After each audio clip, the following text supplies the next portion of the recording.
Welcome to the Week 6 stream of the Half Point Per Podcast. I am your host, Evan Riggs, joined, as always, by my co-host, Dalton Willie. And Dalton, it is arguably your favorite day of the year.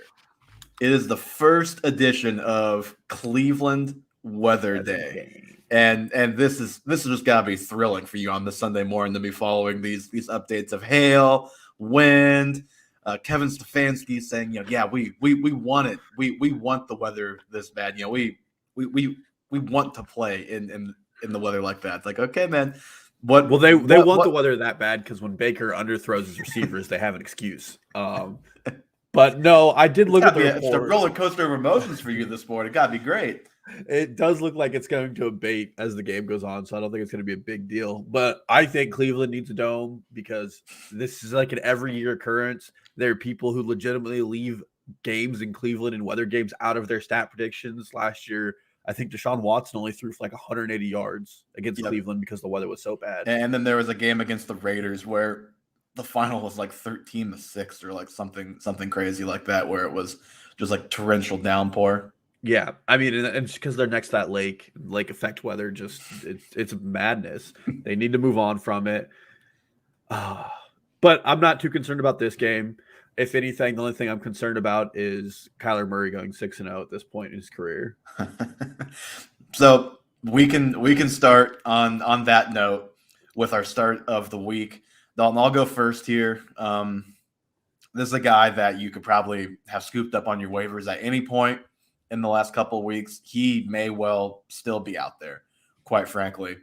And he's dirt cheap in DraftKings. I'm not playing him because I'm playing Travis Kelce. But Ricky Seals-Jones is a guy I'm very much interested in starting for all the obvious reasons. The Chiefs have given it up to everybody this year, but especially to tight ends in just about every game. Sorensen playing less today, supposedly. So we'll see if that changes. But I think I'm just going that way until proven otherwise, quite frankly. We should see a pass-heavy game script in a high-scoring game for both teams. There's no Curtis Samuel. I think Dimey Brown is playing, but it's his first game back. So, Ricky Seals-Jones is like arguably the 2 or the 3 passing game option this week in a good matchup. And he's got like the very narrative street revenge game narrative where it would not, just as a Chiefs fan, surprise me if that guy was in the end zone at some point today. Well, it won't surprise me if anybody on the Washington football team ends up in the end zone with the way Kansas City's played. And on the other end, it wouldn't surprise me if any Kansas City player ends up in the end zone with the way that defense has played. In a similar vein, my start of the week is Scary Terry McLaurin. I mean, like you said, they're down on pass catching options. This isn't going to be a game where the final score is 17-13. Kansas City's offense is too electric for that. Their defense is too bad for that. Too bad for that, yes.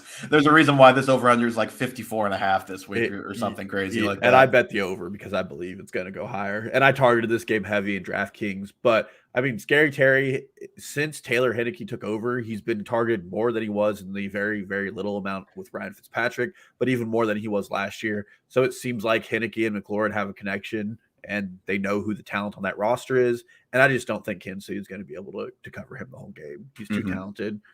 Yep, I'm with you. Even with Terry banged up, yeah, he's a no-brainer.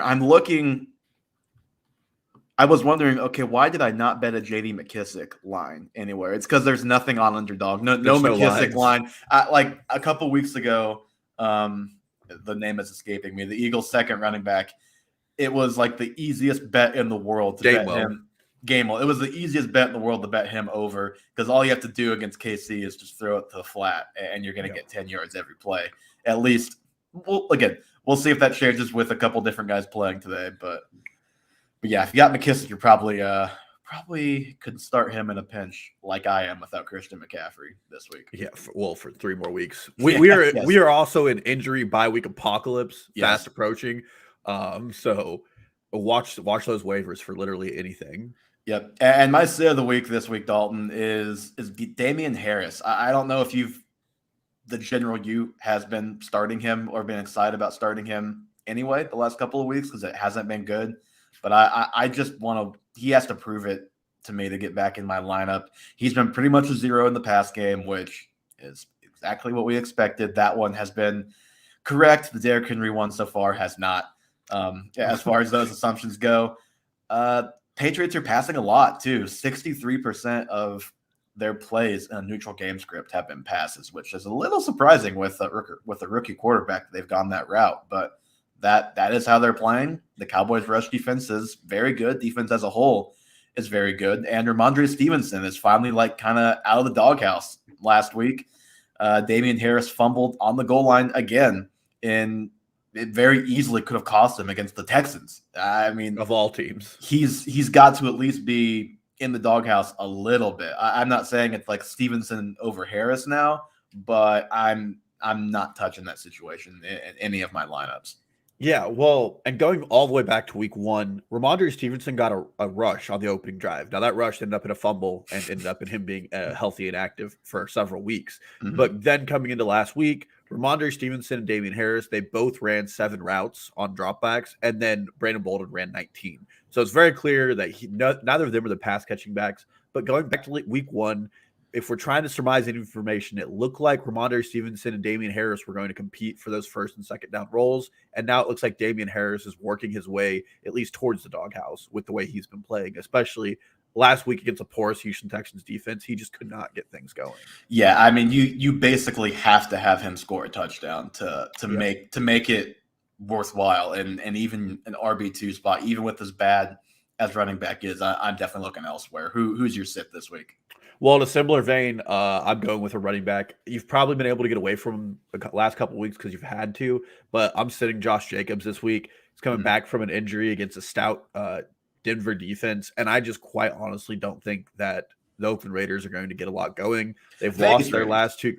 Sorry, the Vegas Raiders, showing my age here, have gotten a lot going. I mean, they've lost their last 2 games. In those last 2 losses, they've averaged under 300 total yards. It's just not looking pretty for them. It is just extremely tough from a real football standpoint to have any idea what to expect from that team this weekend, because they have obviously been through quite an ordeal in the last week since we talked about since we saw them last week. Well, that's the other thing. I don't know how they're going to use their running backs this week. I think John Gruden was partially behind the Kenyon Drake is only going to catch passes.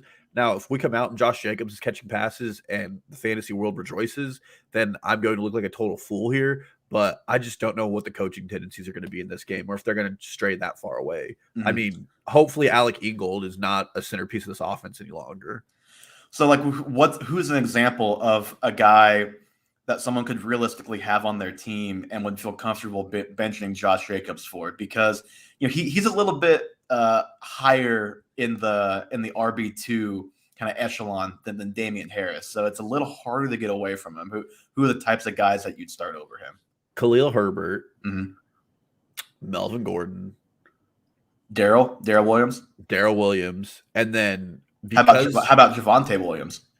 Oh, definitely Javonte over Melvin Gordon. Mm-hmm. And then this one's probably like the stretch, but the Los Angeles Chargers has been so bad at running at rush defense that Latavius Murray would probably be a guy I would put over him. Tyson Williams, a healthy scratch yet again. It's what a roller coaster of emotions with that player. No kidding. It's like you can't decide if you want to start the guy on a week-to-week basis or completely cut him off of your team. And apparently the Ravens can't decide that in real-life football as well. Yeah. In all advanced analytics, he's the best running back they have other than Lamar Jackson, but who knows? Yeah.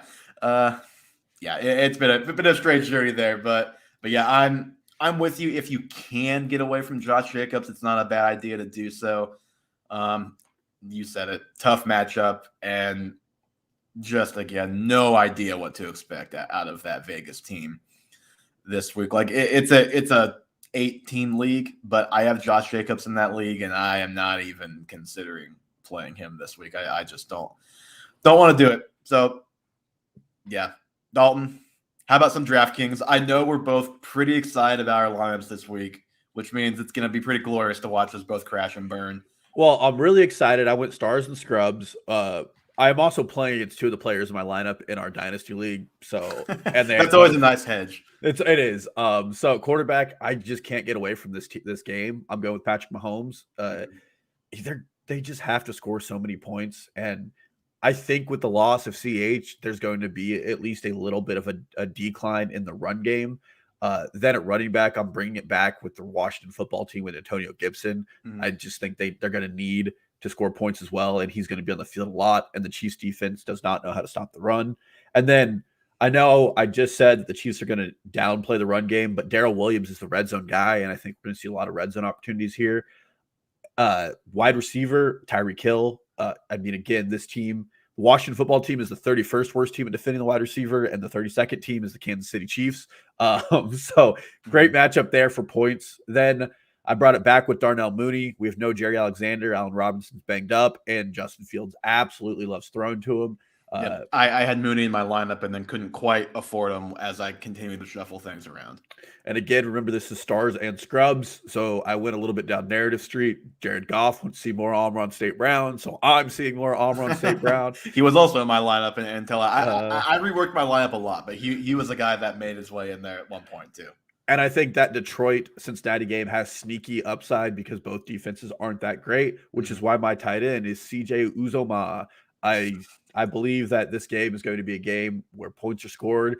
Detroit is the 29th worst defense against the tight end. And then at flex, again, stars and scrubs, Jonathan Taylor playing against a Houston Texans defense that might have looked kind of good last week, but I have no faith in. And then finally, defense. I went over on to PFF and looked at their highest scoring projections for defenses, and they said the Vikings had the highest scoring of outcomes. So I just paid a little bit of money for the Vikings because I had enough left over. And I mean, I'm not a believer Sam Darnold is the machine we think he is, and more importantly, that team is missing Christian McCaffrey, so I'm not too worried about them being an offensive juggernaut. Yep. So I started in the same place you did, which was the Chiefs and Washington football game. I've got Mahomes, and I went cheap at receiver with McCole Hardman from that game, and I also the expensive stack is Kelsey. It was either Hill or Kelsey. I chose Kelsey this week in that upper tier spot. Otherwise, Ricky Seals-Jones would have been my tight end at 3,000. It would have been a much different looking lineup.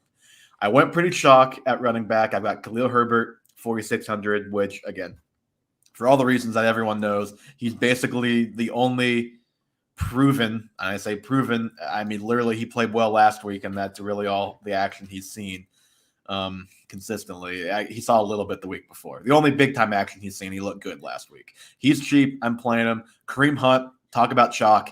Talk about the weather looking pretty brutal there today. Perhaps they lean on Kareem Hunt even a little bit more than they already would have with no Nick Chubb and obviously a passing game that they do not tend to lean on. So I'm going Hunt. Just because it's chalk doesn't mean that it's not going to be helpful for your lineup. And then I just wanted a little piece of that Chargers-Ravens game. I couldn't get myself to pay up for Lamar, to pay up for Herbert, to pay up for even like Mike Williams is like 8,100 this week, like crazy high price. I'm going Hollywood Brown. Dalton, are you surprised that Hollywood is still only 5,900 in DraftKings this week?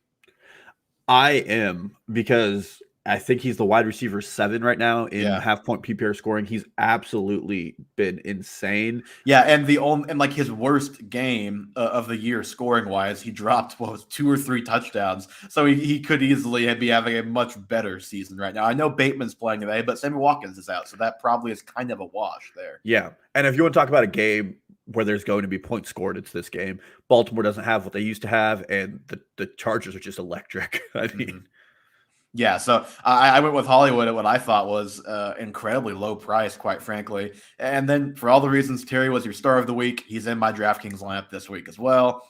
And then I'm going with some more weather game narrative street here in Cleveland.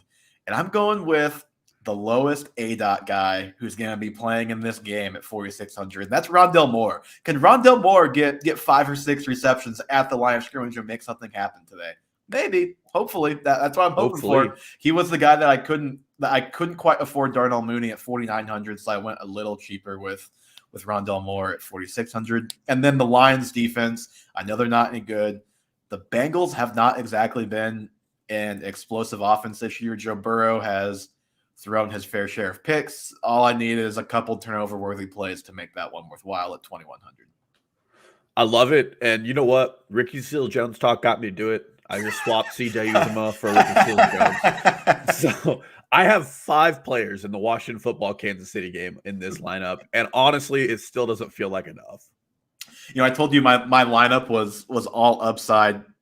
Terry, I think, is safe. Kelsey, I think, is safe. And then Mahomes, I think, is safe. Outside that, it's like Khalil Herbert could have 11 carries for 20 yards today. Like Kareem Hunt, that game could literally be 6-3.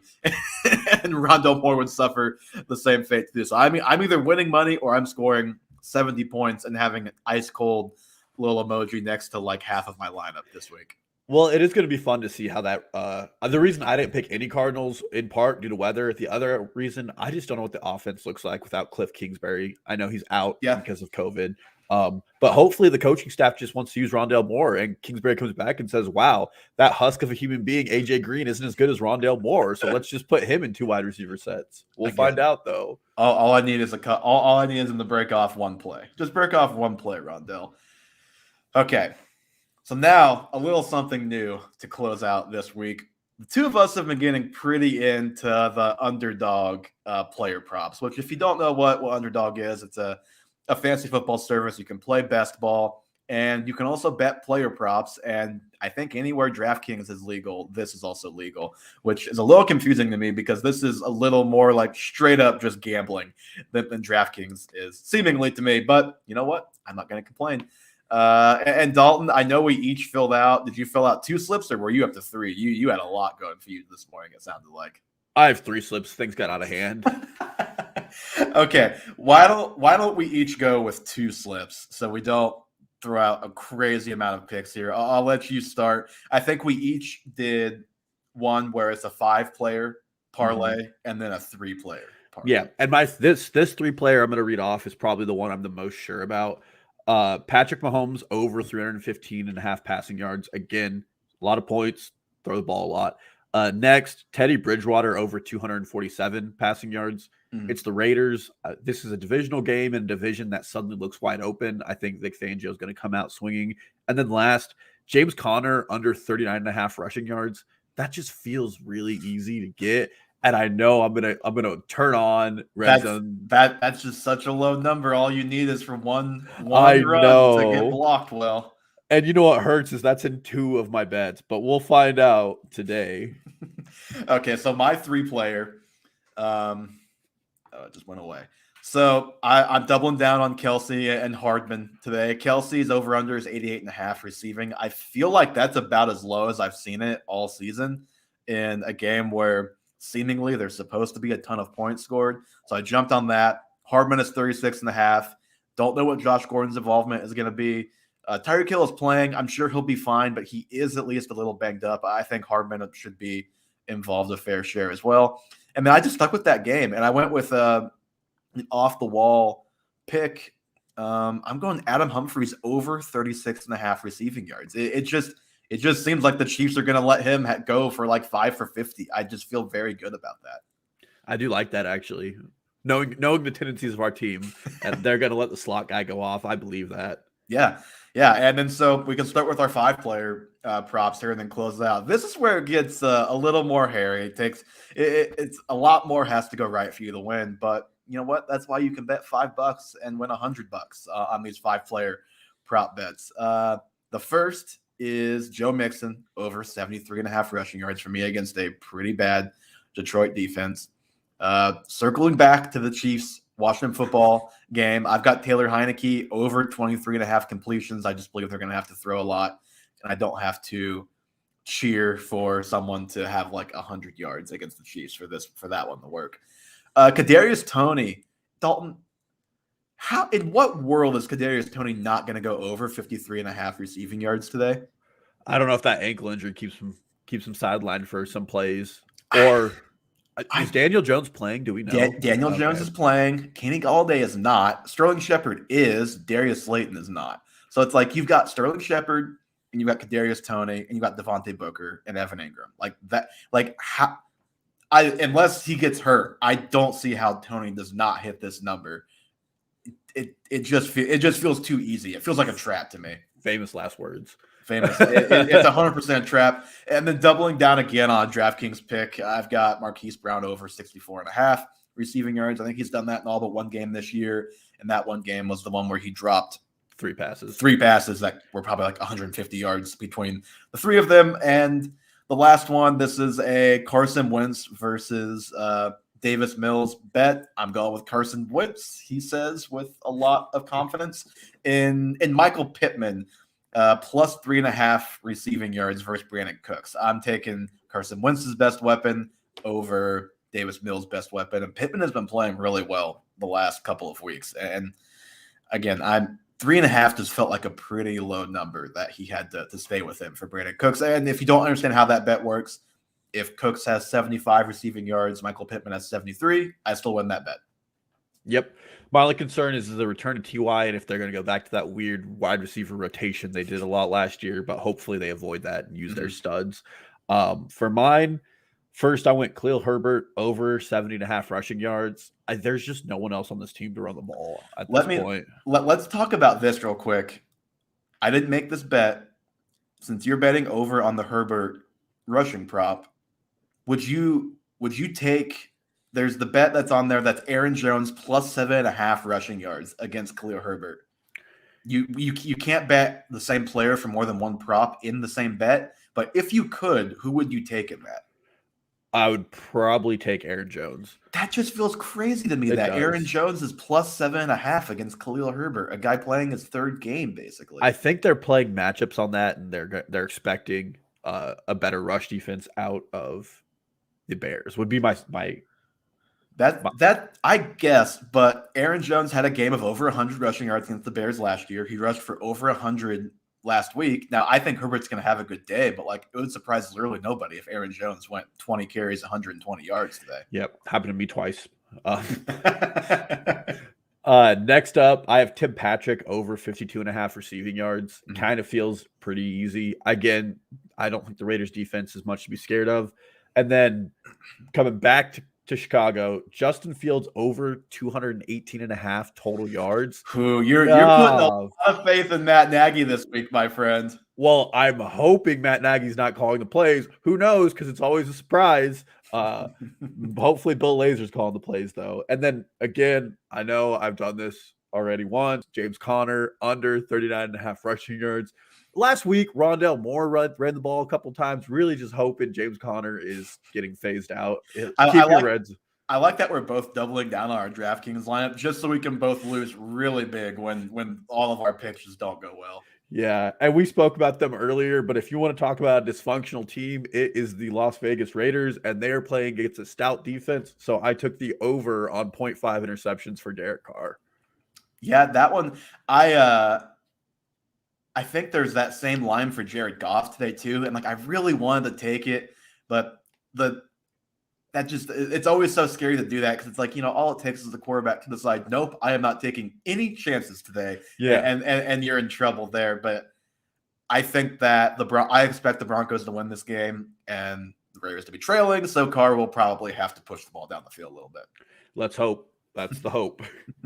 All right, I think that is going to do it for us today on this Week 6 live stream. We'll talk to you guys again. Not totally sure what day the pod's out this week, but sometime this week you'll hear from us on a podcast talking about who knows what in fantasy football after what I think is set up to be a pretty crazy week with guys who are out, guys who are set up to have hopefully big games. And we'll see, Dalton, hopefully each of us are at least a little bit richer next time we speak.